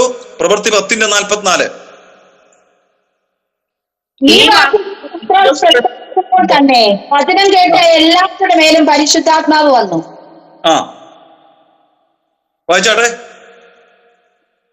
അവർ അന്യഭാഷകളിൽ സംസാരിക്കുന്നതും ദൈവത്തെ ഭക്തീകരിക്കുന്നതും കേൾക്കയാൽ പത്രോസിനോട് വന്ന പരിശോധനക്കാരായ വിശ്വാസികൾ പരിശുദ്ധാത്മാവ് എന്ന ദാനം ജാതികളുടെ മേലും പകർന്നത് കണ്ട് വിസ്മയിച്ചു. നമ്മെ പോലെ പരിശുദ്ധാത്മാവ് ലഭിച്ച ഇവരെ സ്നാനം കഴിപ്പിച്ചു കൂടാതെ വണ്ണം വെള്ളം വിലക്കുവാൻ ആർക്ക് കഴിയും എന്ന് പറഞ്ഞു. പത്രോസ് അവരെ യേശുക്രിസ്തുവിന്റെ നാമത്തിൽ സ്നാനം കഴിപ്പിക്കാൻ കൽപ്പിച്ചു. അവൻ ചില ദിവസം വചനം കേട്ടുകൊണ്ടിരിക്കുമ്പോൾ പരിശുദ്ധാത്മാവരുടെ മേൽ വന്നു. വചന ശുശ്രൂഷയിൽ പ്രത്യക്ഷമായും പരോക്ഷമായും ആത്മാവ് നമ്മുടെ പേരിൽ പ്രവർത്തിക്കും. കാരണം ആത്മാവും ദൈവവചനവുമാണ് ഒരു വ്യക്തിയെ ക്രിസ്തുവിനെ കൂടെ തുല്യമായി രൂപാന്തരപ്പെടുത്തുന്നത്. അതിന് രണ്ടും ആവശ്യമാണ്. വചനം ആവശ്യമാണ്, ആത്മാവ് ആവശ്യം. ആത്മാവ് വചനത്തിലൂടെ പ്രവർത്തിക്കുന്നു. ഇവിടെ പത്രോസിന്റെ സന്ദേശം കേട്ട് കഴിഞ്ഞപ്പോൾ ആത്മാവ് എല്ലാവരുടെ മേലും വന്നെന്ന. ഇങ്ങനെ ആദിയിൽ വന്നത് 2-ാം അധ്യായത്തിൽ പറയുന്ന പോലെ വന്നതുപോലെ തന്നെ ഇറങ്ങി വന്നു. അവർ അന്യഭാഷകൾ സംസാരിച്ചു എന്ന കൂട്ടം. ഇതിന് പറയുന്നതാണ് ആത്മസ്നാനം എന്നാവട്ടോ. ആത്മസ്നാനം. അഭിഷേകം വേറെ, ആത്മസ്നാനം വേറെ. നമ്മൾ ആത്മസ്നാനത്തിന് വിളിക്കുന്ന പേരാണ് അഭിഷേകമെന്ന്. ഇത് രണ്ടും രണ്ടാ. അഭിഷേകം എന്ന് പറഞ്ഞാൽ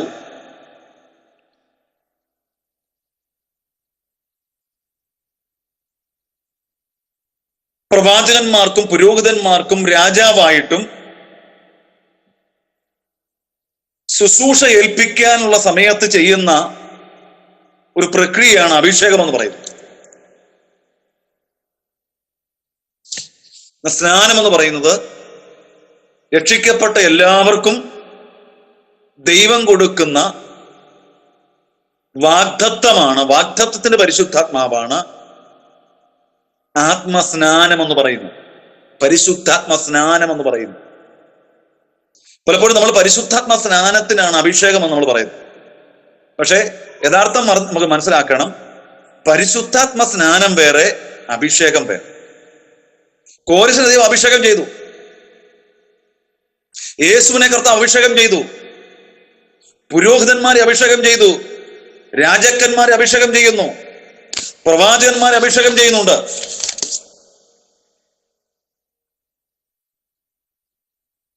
പുതിയ നിയമത്തിൽ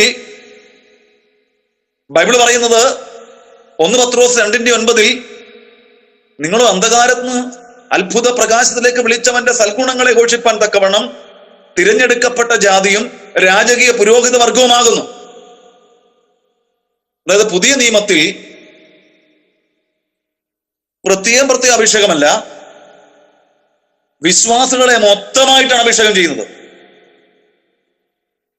1 യോഹന്നാൻ 2:27 വാക്യം ഒന്ന് വായിച്ചാട്ടെ. 1 യോഹന്നാൻ 2:27 വേഗം വായിച്ചാട്ടെ. 1 യോഹന്നാൻ 2:27.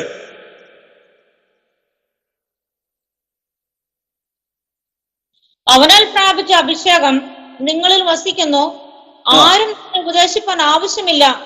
അവന്റെ അഭിഷേകം തന്നെ നിങ്ങൾക്ക് സകലം ഉപദേശിച്ച് തരികയാലും അത് ഫോൾസല്ല, സത്യം തന്നെ ആയിരിക്കാലും അത് നിങ്ങളെ ഉപദേശിച്ചതുപോലെ നിങ്ങൾ അവനിൽ വസിപ്പിൻ. കേട്ടോ, നിങ്ങളിൽ വസിക്കുന്ന അഭിഷേകം.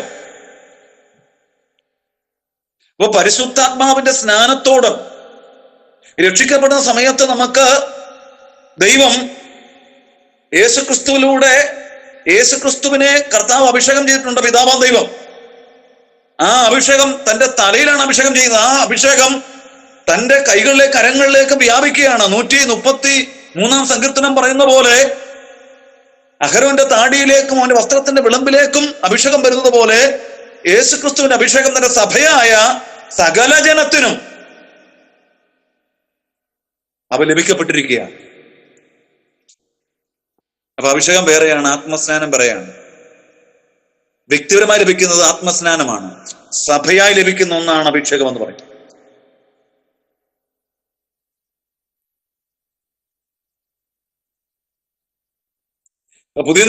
പുതിയ നിയമത്തിൽ കാത്തിരുന്ന് പ്രാപിക്കേണ്ട ഒന്നാണ് ആത്മസ്നാനം.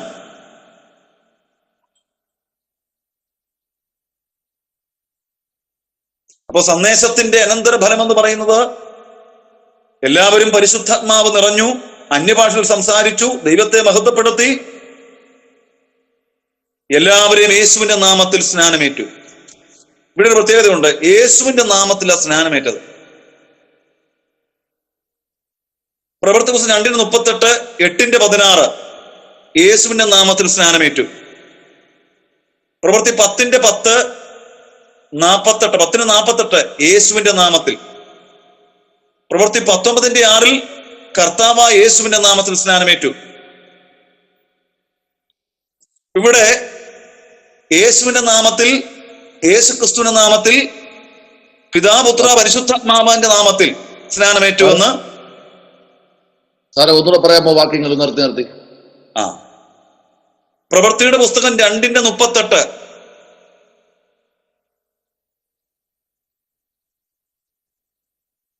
8:16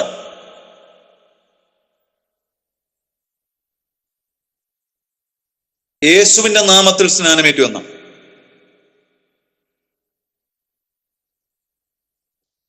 പ്രവൃത്തി 10:48 യേശുക്രിസ്തുവിന്റെ നാമത്തിൽ സ്നാനമേറ്റു, അല്ലെങ്കിൽ കർത്താവായ യേശുക്രിസ്തുവിന്റെ നാമത്തിൽ. 19:6 അതേ ഭാഗം കാണുവാൻ കഴിയുന്നു. 19:6 മത്തായിയുടെ സുവിശേഷം 28:18, 19, 20 വാക്യത്തിൽ പിതാവിന്റെയും പുത്രന്റെയും പരിശുദ്ധാത്മാവിന്റെയും നാമത്തിൽ സ്നാനമേൽക്കുവാൻ കർത്താവ് നമുക്ക് കൽപ്പന തരികയാണ്. അപ്പൊ ഒരു ചോദ്യം ചോദിക്കുന്നു, ഇതിലേത് സ്നാനമാണ് ശരിയായ സ്നാനം? യേശുവിന്റെ നാമത്തിലുള്ള സ്നാനം ശരിയാണോ? അതേൽക്കാമോ?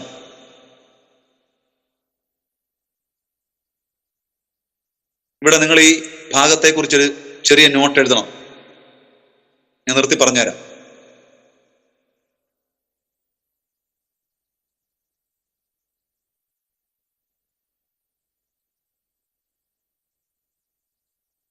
യേശുക്രിസ്തുവിന്റെ നാമത്തിലും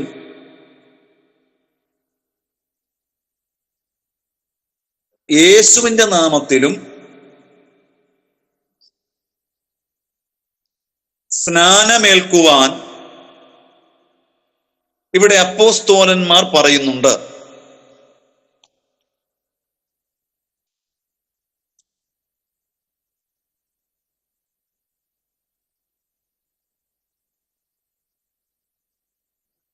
നാം വിശ്വസിക്കുന്നത് വേദപണ്ഡിതന്മാരുടെ അഭിപ്രായത്തിൽ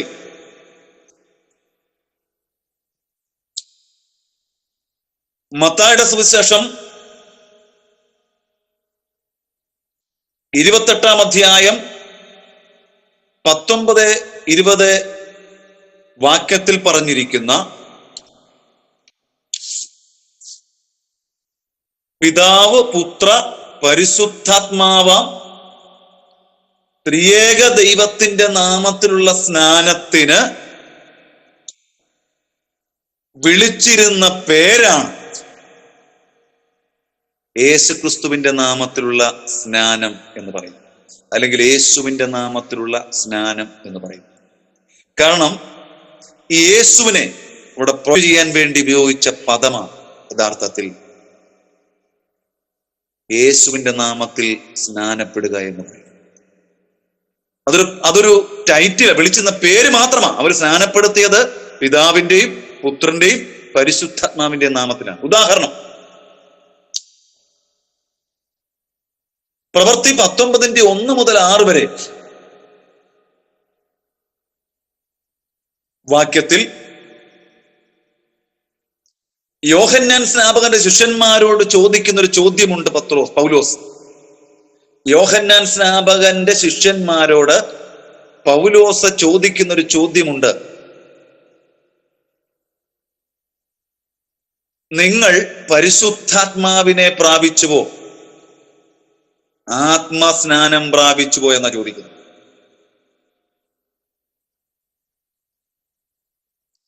അപ്പൊ അവര് പറയുന്നത് ഞങ്ങൾ കേട്ടിട്ട് പോലുമില്ലെന്ന്. അപ്പോൾ അവരോട് ചോദിച്ചു, നിങ്ങളുടെ സ്നാനം ഏതായിരുന്നു? അപ്പൊ അവര് പറയുന്ന മാനസാന്തര സ്നാനമായിരുന്നു.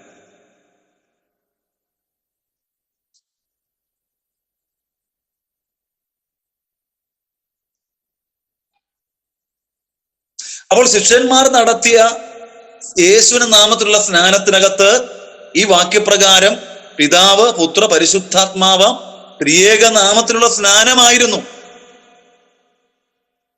അതുകൊണ്ടാണ് ഇവര് ചോദിച്ചത്, നിങ്ങൾ എന്തുകൊണ്ടാണ് പരിശുദ്ധാത്മാവിനെ കേൾക്കാൻ കഴിയാഞ്ഞത്?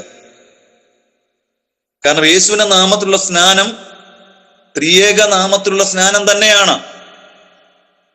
ആ സ്നാനത്തിനിട്ട പേരാണ് യേശുവിന്റെ നാമത്തിലുള്ള സ്നാനം എന്ന് പറയുന്നത്. അതുകൊണ്ടാണ് യേശുവിനെ പ്രൊജക്ട് ചെയ്യാൻ വേണ്ടി, യേശുവിനെ കുറിച്ച് പറയരുതെന്ന് അവിടുത്തെ പരീശന്മാരും പുരോഹിതന്മാരും കൽപ്പിച്ചത് കൊണ്ട് യേശു ക്രിസ്തുവിന്റെ നാമത്തെ ഉയർത്തിപ്പിടിക്കുവാൻ വേണ്ടി. നിങ്ങൾ നോക്കണം, എവിടൊക്കെ അപ്പോസ്തലന്മാർ പ്രസംഗിക്കുന്നുണ്ടോ അവിടെയെല്ലാം നിങ്ങൾ ക്രൂശിച്ച യേശു, നിങ്ങൾ ക്രൂശിച്ച യേശു, യേശു ക്രിസ്തു എന്ന നാമമാണ് അവിടെ പറയുന്നത്. ആ നാമത്തെ പറയരുതെന്ന് പറഞ്ഞാണ് ശിഷ്യന്മാരോട് ഇവർ കൽപ്പിക്കുന്നത്.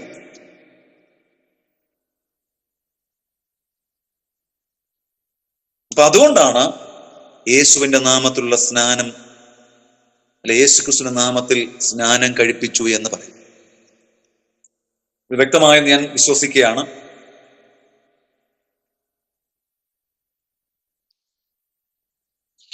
അപ്പൊ അടുത്ത ഭാഗത്തേക്ക് നമ്മൾ കടന്നു. ആദ്യത്തെ ആ ഭാഗം 10-ാം അധ്യായത്തിന്റെ ഭാഗം നമ്മൾ അവസാനിച്ചിരിക്കുന്നു.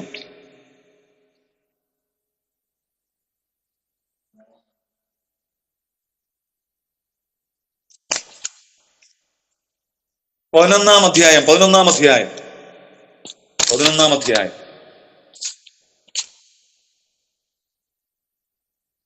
അതിന്റെ മെയിൻ ഹെഡിങ്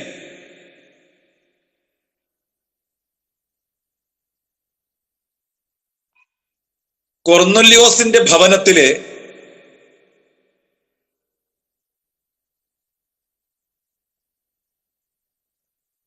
പത്രോസിന്റെ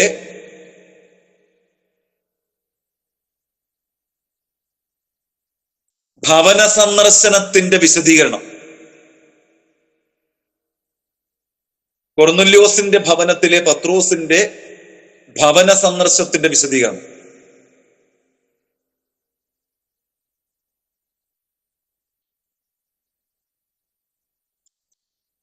ശ്രദ്ധിക്കുക. അതിനുശേഷം ഞാൻ പറയുമ്പോൾ അതിന്റെ ഭാഗം എഴുതിയാൽ മതി. അപ്പോൾ ഈ യഹൂദ ക്രിസ്ത്യാനികളായ യഹൂദ തീവ്രവാദികളെ ക്രിസ്ത്യാനികൾ ഉണ്ടായിരുന്നു. അപ്പൊ അവരറിഞ്ഞു പത്രോസ് കൈസരിയിൽ പോയിരുന്നു, നമ്മുടെ കൊർന്നല്യോസിന്റെ ഭവനത്തിൽ പോയി അവിടുന്ന് ആഹാരമൊക്കെ അടിച്ചു എന്നറിഞ്ഞപ്പോൾ യഹൂദന്മാർ തങ്ങളോട് വിശദീകരണം ചോദിച്ചു. എന്തിനു നീ അവരോട് കൂടെ ഭക്ഷണം കഴിച്ചു, എന്തിനവിടെ പോയെന്ന് കൊടുത്തു. അപ്പോൾ പത്രോസിന്റെ വിശദീകരണമാണ് തുടർന്ന്. പത്രോസിന്റെ വിശദീകരണം, അതോ 1-2 പോയിന്റ് നമുക്ക് എഴുതാം. പത്രോസിന്റെ വിശദീകരണം എഴുതിയെടുക്കാം.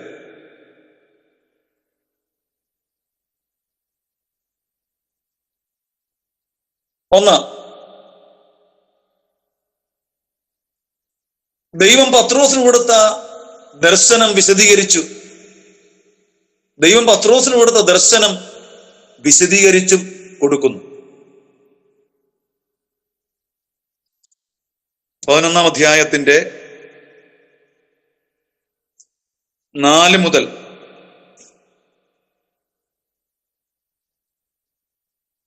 11 വരെയുള്ള വാക്യങ്ങൾ, 4 മുതൽ 11 വാക്യങ്ങൾ.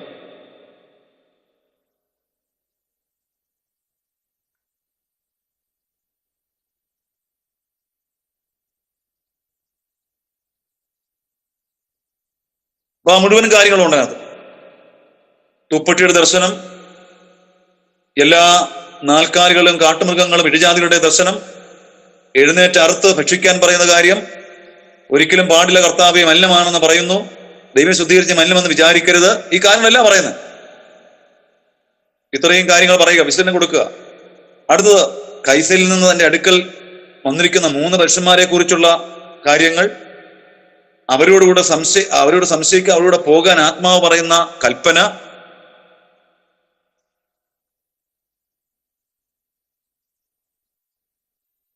സാറേ ഇപ്പൊ പറയുന്നൊക്കെ എഴുതിയെടുക്കാനുള്ളതാണോ? ലെക്ചർ നോട്ട് എഴുതിയാ മതി. ലെക്ചർ നോട്ട് എഴുതിയാ മതി. നോട്ട് എഴുതേണ്ട ആ സമയം വരുമ്പോ സാറ് ഒന്ന് കൈ കാണിക്കാം.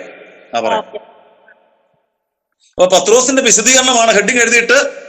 അത് 11-ാം അധ്യായത്തിന്റെ 4 മുതൽ 18 വരെയുള്ള വാക്യങ്ങളാണ്. 4 മുതൽ 18 വരെയുള്ള വാക്യങ്ങൾ. അവിടെ പരിശുദ്ധാത്മാവ് വരുന്ന കാര്യങ്ങളെല്ലാം പറയുകയാണ്, എല്ലാ കാര്യങ്ങളും പറയുന്നുണ്ട്.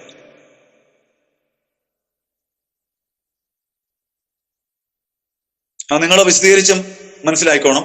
അടുത്തത് അന്ത്യോക്യ സഭാസ്ഥാപനം. അന്ത്യോക്യ സഭാസ്ഥാപനം തുടർന്ന് 19 വാക്യം, 19 മുതൽ 30 വരെയുള്ള വാക്യങ്ങൾ. പ്രവർത്തക പുസ്തകം 11-ന്റെ 19 മുതൽ 30 വരെയുള്ള വാക്യങ്ങളാണ് അന്ത്യോക്യ സഭാസ്ഥാപനം.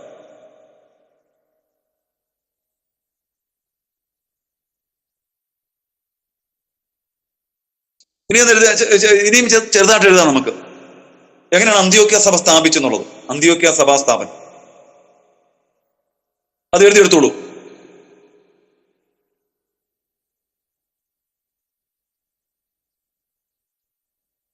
സ്തേഫാനോസിന്റെ രക്തസാക്ഷിത്വം നിമിത്തം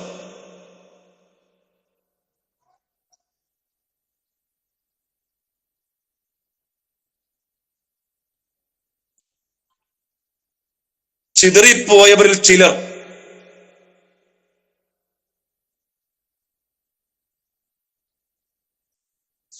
കുപ്രോസുകാരും ഖുറാന്യക്കാരുമായിരുന്നു.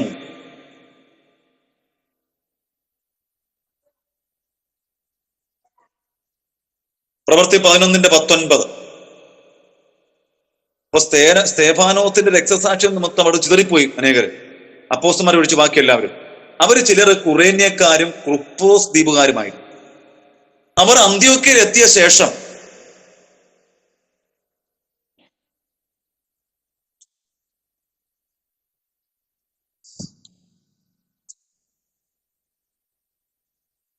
യവനന്മാരോട് കർത്താവായ യേശുവിനെ കുറിച്ചുള്ള സുവിശേഷം അറിയിച്ചു.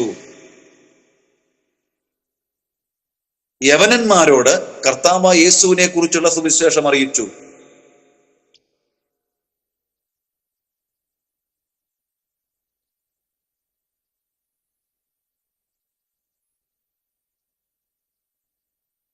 അങ്ങനെ വലിയൊരു കൂട്ടം വിശ്വസിച്ച് കർത്താവിലേക്ക് തിരിഞ്ഞു.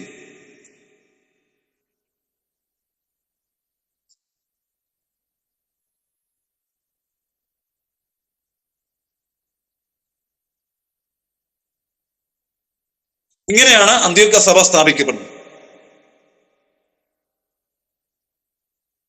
അന്ത്യോക്യ സഭയുടെ പ്രത്യേകത, അടുത്ത ഹെഡിങ് എഴുതാനുള്ളതാണ്. അന്ത്യോക്യ സഭയുടെ പ്രത്യേകത.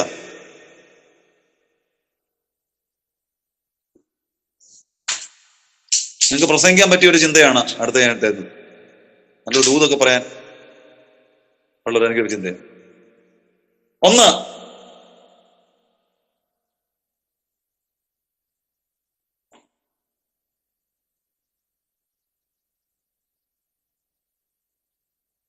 ദൈവകൃപയുടെ പ്രവർത്തനമുണ്ടായിരുന്ന സഭയാണ്.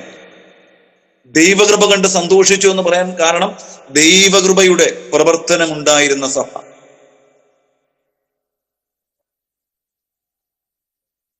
പ്രവൃത്തി 11-24.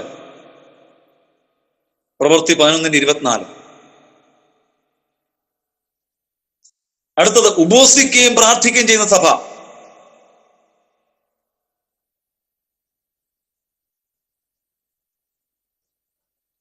പ്രവൃത്തി 13:4.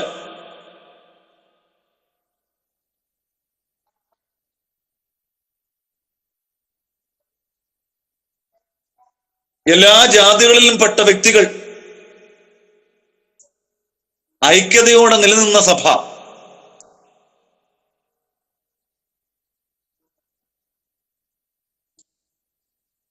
പതിമൂന്നിന്റെ 1.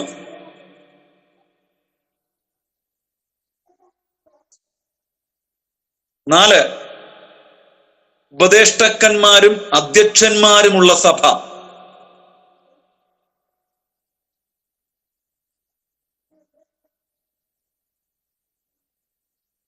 പതിമൂന്നിന്റെ 1 മുതൽ 2 വരെ.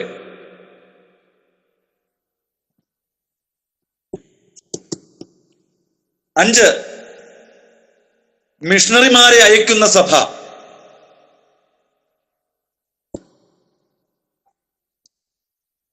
പ്രവൃത്തി 13 2 മുതൽ 4 വരെ.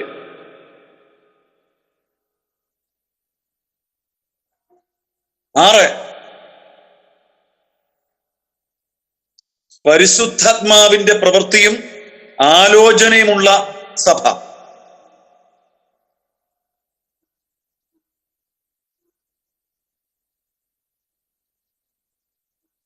പ്രവൃത്തി 13 4 5.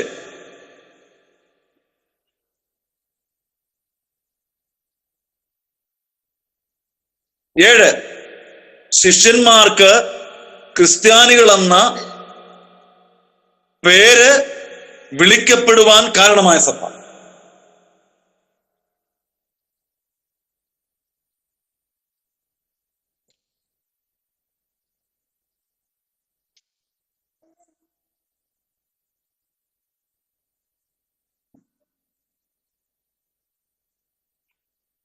അന്ത്യോക്യ സഭയിലെ ആദ്യ ശുശ്രൂഷകൻ ബർന്നബാസ് ആയിരുന്നു. എഴുതിക്കോളൂ, അന്ത്യോക്യ സഭയിലെ ആദ്യ ശുശ്രൂഷൻ ബർന്നബാസ് ആയിരുന്നു. ബർന്നബാസിന്റെ പ്രത്യേകത,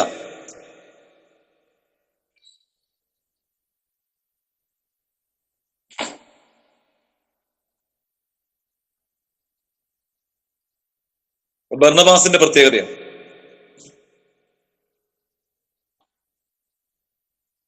നമുക്കറിയാം, വിശ്വസിച്ച വലിയൊരു കൂട്ടത്തെ കുറിച്ച് വർത്തമാനം യെരൂശലേമിൽ എത്തിയപ്പോൾ ബർന്നബാസിനെ അന്ത്യോക്യയിലേക്ക് പറഞ്ഞയച്ചു എന്നാ കാണുന്നത്. അപ്പൊ അദ്ദേഹം അവിടെ ചെന്ന് ദൈവകൃപ കൊണ്ട് സന്തോഷിച്ചു. അദ്ദേഹമാണ് ആ സഭയെ തുടർന്ന് നയിക്കുന്നത്. ഒന്ന്, അവൻ കുപ്രോസ് ദ്വീപുകാരനായിരുന്നു. പ്രവൃത്തി 4 3 6.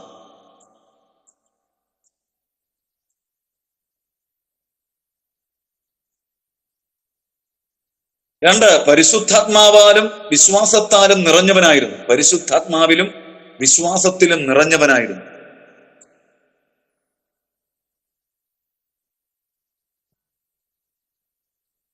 പ്രവൃത്തി 4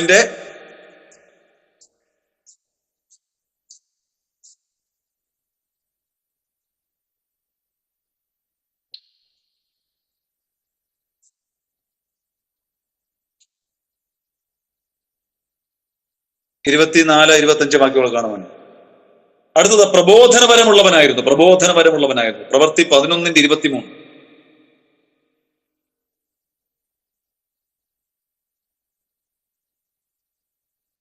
അടുത്തത് വിശ്വസ്തനും ആത്മനിറവുള്ളവനായിരുന്നു.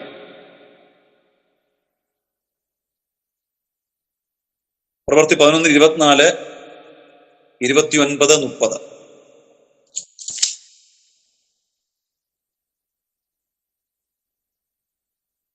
12-ാം അധ്യായത്തിലേക്ക്, 12-ാം അധ്യായം.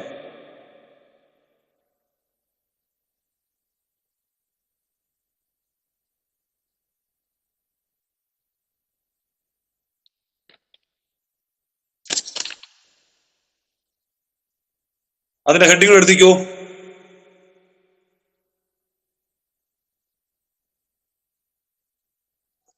യാക്കോബിന്റെ രക്തസാക്ഷിത്വം,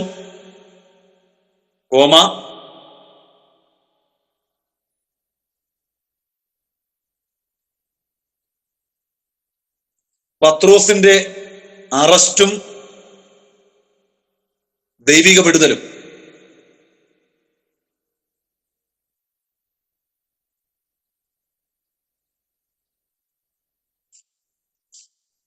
രണ്ട്, ഹെരോദാവിന്റെ മേലുള്ള ന്യായവിധി.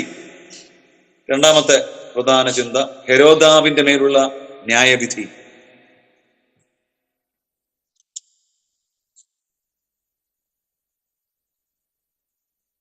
അതിൽ ഒന്നാമത്തത് യാക്കോബിന്റെ രക്തസാക്ഷിത്വം. എഴുതാനുള്ള സമയം ഇല്ല, ഇനിയുടെ 10 മിനിറ്റ് കൂടെ ഉള്ളൂ. അതുകൊണ്ട് ആ രക്തസാക്ഷിത്വത്തെ കുറിച്ച് ഒരു 5 മിനിറ്റ് പറഞ്ഞ് ഇന്നത്തെ ക്ലാസ് ഇവിടെ ക്ലോസ് ചെയ്യാൻ ആഗ്രഹിക്കുകയാണ്. ഏകദേശം AD 44 ബർന്നബാസും ശൗലും അന്ത്യോക്യയിലെ വിശ്വാസികളെ സത്യവചനത്തെയും യേശുക്രിസ്തുവിനെയും കുറിച്ച് പഠിപ്പിച്ചുകൊണ്ടിരിക്കുന്ന കാലത്ത് രാജാവായ ഹെരോദാവ് അഗ്രിപ്പ ഒന്നാമൻ യെരുശലേം സഭയെ പീഡിപ്പിക്കുവാൻ തുടങ്ങി എന്ന തിരുവചനം പറയുന്നുണ്ട്. ആരാണ് ഈ ഹെരോദ അഗ്രിപ്പ ഒന്നാമൻ അല്ലെങ്കിൽ ഹെരോദ രാജാവ്? യേശു ജനിച്ച കാലത്ത് ആൺകുട്ടികളെല്ലാം വധിക്കുവാൻ കൽപ്പന പുറപ്പെടുവിച്ച മഹാനായ ഹെരോദാവിന്റെ കൊച്ചുമകനാണ് ഈ ഹെരോദാവ്. മത്തായി സുവിശേഷം 2:1 മുതൽ 7 വരെ. ഇയാളൊരു കടുത്ത യഹൂദ താല്പര്യമുള്ള വ്യക്തിയായിരുന്നു കൊണ്ട് സഭയെ പീഡിപ്പിച്ചത് അദ്ദേഹത്തിന് താല്പര്യമുണ്ടായിരുന്നു. യഹൂദന്മാരുടെ പ്രീതി സമ്പാദിക്കുവാനായിരുന്നു ഈ പീഡനം. യോഹന്നാന്റെ സഹോദരനായ യാക്കോബിനെ ഹെരോദാവ് വാളുകൊണ്ട് കൊന്നത്, അല്ലെങ്കിൽ യാക്കോബിന്റെ മരണം മത്തായി സുവിശേഷം 20:23 മർക്കോസ് 10:38-39 അത് നിങ്ങളെ കൊല്ലുന്നവർ യാഗമർപ്പിക്കുന്ന ചിന്തയോടുകൂടെ കാണുന്നെങ്കിലും ഈ യഹൂദന്മാരുടെ പ്രീതിക്ക് വേണ്ടിയാണ് ചെയ്തത് എന്നുള്ളതിന് യാതൊരു സംശയമില്ല. അങ്ങനെ രക്തസാക്ഷിയാക്കപ്പെട്ട ഈ യാക്കോബ് അപ്പോസ്തലന്മാരുടെ കൂട്ടത്തിലെ ആദ്യത്തെ രക്തസാക്ഷി എന്ന പദം ലഭിക്കപ്പെട്ട വ്യക്തിയായിരുന്നു.